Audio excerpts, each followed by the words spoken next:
આ તમને દવાખાનાનું આખો સીન બતાવી રહ્યો છું. 1 કલાકથી લાઈટો ગઈ છે પાદરા સામૂહિક આરોગ્ય કેન્દ્રમાં. કોઈ પણ પ્રકારની સુવિધા ન હોય એવું તમને નજરે દેખાય છે. જો આ તમે જોઈ શકો છો, બધે અંધાર પણ છે અને લાઈટોની કોઈ પણ પ્રકારની વ્યવસ્થા નથી. તમે જોઈ શકો છો આ જે સ્ટાફ ગન છે, તમે જોઈ શકો છો. જનરેટર ચાલુ છે પણ લાઈટો નથી. એમ શું કહેશો? જનરેટર ચાલુ છે, લાઈટો નથી. તમે બેન, જે લાઈટો છે બહારથી ગઈ છે, એનો જનરેટર ચાલુ છે, તેમ છતાં લાઈટો નથી, એટલે શું કહેશો તમે?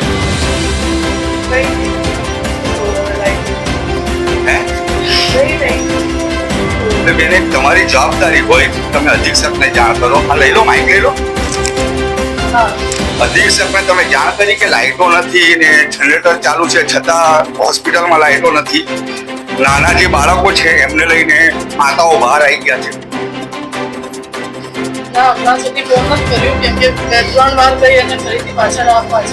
બીજી વાર લાઈટો ગઈ છે. જનરેટર પણ તમારું ચાલુ છે પણ લાઈટો નથી દવાખાનામાં. જનરેટર ચાલુ છે તો એના માટે જવાબદાર કોણ બેન? હા, તો શું જવાબ આપે છે? અચ્છા, જે માતાઓ છે નાના નાના બાળકોને લઈને બહાર ઊભા છે, જે પેશન્ટ છે એમના પેશન્ટોના જે સગાઓ છે એ પણ બધા બહાર છે અને પાણી પણ નથી આવતું એવું પણ એમની રજૂઆત છે. તો એના માટે તમે શું કહેશો? અત્યારે એમઓ તરીકે તો તમે જ છો ને, એટલે તમારી બી જવાબદારી છે. વાત કરી છે, સરે કીધું છે કે કરાવે છે. પાણી માટે તો વાત કરી દીધી છે. અચ્છા, જનરેટર ચાલુ છે ને લાઈટો નથી, એવું શું? એના માટે તો થોડી રાહ જોતી હતી કે આવી જશે, આવતી નથી. તો હવે ફોન કરે છે. પાણી માટે તો કીધું છે. શું નામ છે આપનું બેન?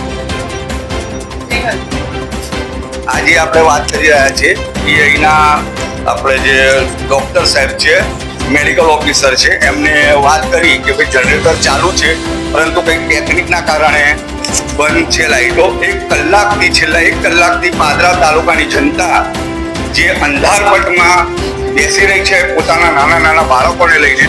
અમે તમને જે બધું બતાવીએ છે એ તમને પ્રત્યક્ષ જોઈ શકો છો કે જે વોર્ડ જે છે આ એ પ્રસ્તુતિનો વોર્ડ છે અને નાના નાના બાળકોને લઈને પોતે મોબાઈલની સ્ટોરથી પોતાના બાળકોનું સાર સંભાળ રાખી રહ્યા છે. અને જે જવાબદાર વ્યક્તિઓ છે એમના તમે જવાબો પણ સાંભળ્યા કે લાઈટો નથી અને જનરેટરની વ્યવસ્થા પણ એમની નથી. જનરેટર ચાલુ છે પણ લાઈટો નથી. જોવાનું એ રહ્યું છે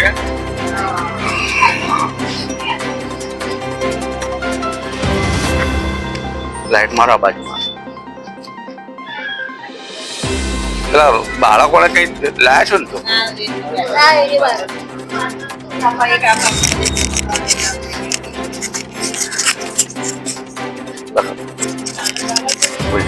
કેટલા વાગ્યાની લાઈટ નથી બેન?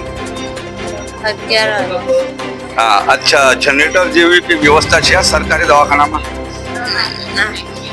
આ લોકો નાના બાળકોને લઈને સરકારી હોસ્પિટલ પાદરા સામૂહિક આરોગ્ય કેન્દ્રમાં 2 જનરેટર છે, તેમ છતાં અંધારપટમાં પાદરા તાલુકાના જે જનતા છે એ અંધારામાં બેસી રહી છે. અને પાદરા જે સામૂહિક આરોગ્ય કેન્દ્ર છે તેના કોઈ પણ અધિકારી અહીંયા આગળ જનરેટર ચાલુ કરવા માટે નથી આવ્યા. અને જનરેટર જો ચાલુ હોય તો તાત્કાલિક અસરથી કરવું જોઈએ, તેમ છતાં આ લોકોએ જનરેટર ચાલુ નથી કર્યું.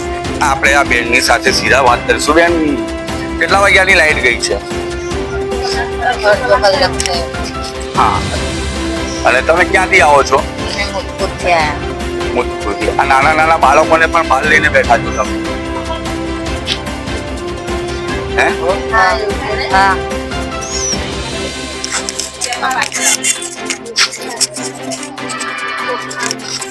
અડધો કલાકથી લાઈટ ગઈ.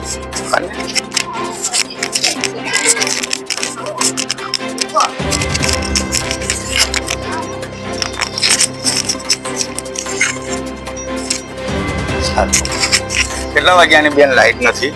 10 વાગ્યાની. કેટલી વાર ગઈ લાઈટો? 2-3 વખતની લાઈટ ગઈ.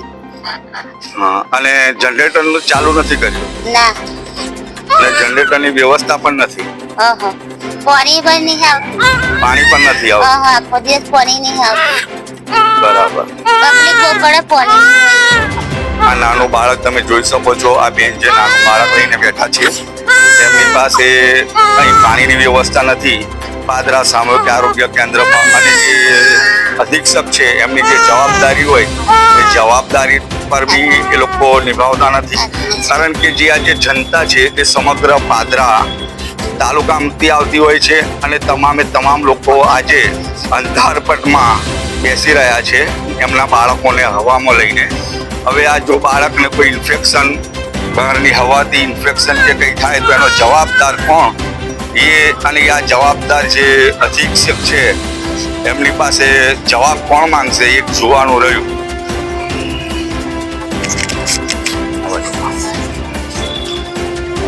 આ જે છોકરી તમે જોઈ રહ્યા છો બાકડા પર અંધારામાં સૂઈ રહી છે એ પોતે પ્રસ્તુતિ માટે અહીં આવ્યા છે. જો આ જે પાદરા સામૂહિક આરોગ્ય કેન્દ્ર છે એની આ હાલત છે તમે જોઈ શકો છો.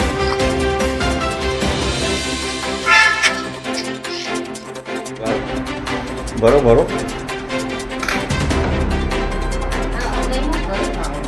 જરા જોરથી બોલો. પાણી નહીં આવતું, શું કરવાનું? પાણી નહીં હવારાના આવ્યા છે. હવારાનું પાણી નથી.